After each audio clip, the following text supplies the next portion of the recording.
नवमुंतखब अमरीकी सदर Donald Trump ने कनाडा की अमरीका में जम होने की तजवीज़ पेश कर दी।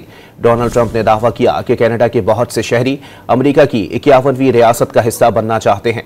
उन्होंने जस्टिन ट्रूडो के इस्तीफे पर रद्द-ए-अमल देते हुए कहा कि अमरीका अब इन बड़े तिजारती खसारे का शिकार नहीं हो सकता जिससे कनाडा गुजर रहा है। जस्टिन ट्रूडो को इस बात का अंदाजा था, इसलिए वो मुस्ताफी हो गए।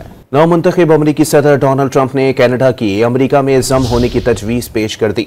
डोनाल्ड ट्रंप ने दावा किया कि कनाडा के बहुत से शहरी अमरीका की 51वीं रियासत का हिस्सा बनना चाहते हैं।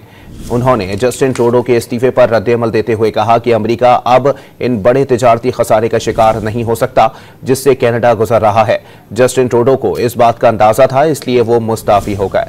नवमुंतखब अमरीकी सदर डोनाल्ड ट्रंप ने कनाडा की अमरीका में जम होने की तजवीज़ पेश कर दी। डोनाल्ड ट्रंप ने दावा किया कि कनाडा के बहुत से शहरी अमरीका की 51वीं रियासत का हिस्सा बनना चाहते हैं।